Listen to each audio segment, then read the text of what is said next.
أعوذ بالله من الشيطان الرجيم بسم الله الرحمن الرحيم الحمد لله رب العالمين والصلاة والسلام على سيدنا Muhammad sallallahu alaihi wasallam. Amma ba'd. Dear brothers and sisters, today we will discuss a crucial topic, the 5 greatest enemies of Islam. These figures stand out in history and prophecy as symbols of arrogance, rebellion, and enmity against the truth. By understanding their stories, we learn valuable lessons to strengthen our Iman and guard ourselves against their traits and influence. At number 5, we will begin by Abraha, the governor who tried to destroy the Kaaba. Abraha, the Abyssinian governor of Yemen, sought to destroy the Kaaba in Mecca out of jealousy and pride. He wished to redirect the pilgrimage to a grand church he built in Yemen. With an army that included elephants, Abraha set out to demolish the sacred house of Allah subhanahu wa ta'ala. Allah Almighty responded to this act of arrogance with a miraculous intervention as described in Surah Al-Fil. ألم تر كيف فعل ربك بأصحاب الفيل ألم يجعل كيدهم في تضليل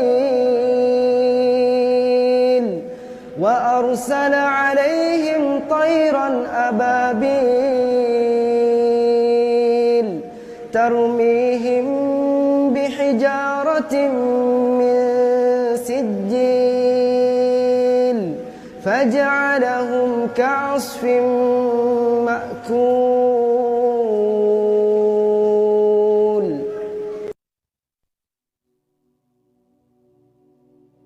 This event teaches us that no force, however mighty, can overpower Allah's divine will.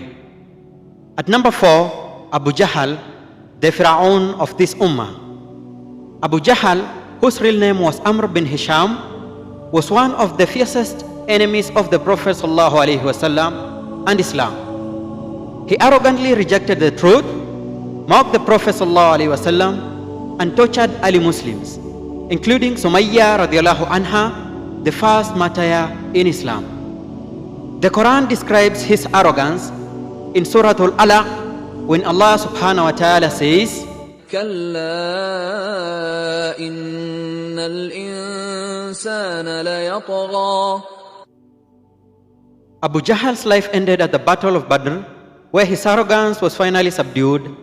His history reminds us that the pride and enmity towards the truth lead to disgrace. At number 3, Pharaoh, the tyrant of Musa's alayhi salam's time. Pharaoh or Pharaoh, the tyrant who ruled Egypt during the time of Prophet Musa alayhi salam, claimed divinity, saying, ثم أدبر يسعى فحشر فنادى فقال أنا ربكم الأعلى. He oppressed the children of Israel, defiled the message of Allah, and pursued Prophet Musa alayhi salam and his followers until Allah subhanahu wa ta'ala destroyed him in the Red Sea. Allah subhanahu wa ta'ala says, فأخذناه وجنوده فنبذناهم في اليم فانظر كيف كان عاقبة الظالمين. Pharaoh's story serves as a powerful warning against tyranny and rejecting Allah subhanahu wa ta'ala's sign. At number 2, Dajjal, the false messiah. The Dajjal or Antichrist is a future enemy of Islam mentioned extensively in Hadith.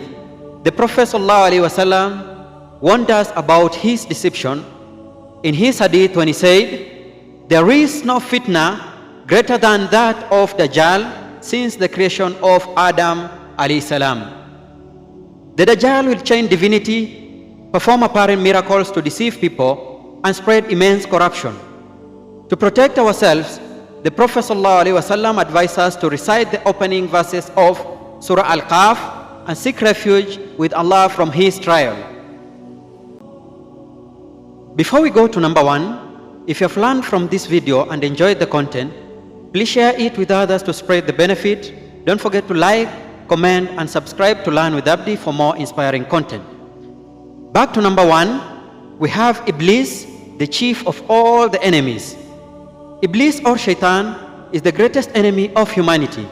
When Allah commanded the angels and Iblis to prostrate to Adam alayhi salam, Iblis refused out of arrogance, saying, قال أنا خير منه خلقتني من نار وخلقته من طين.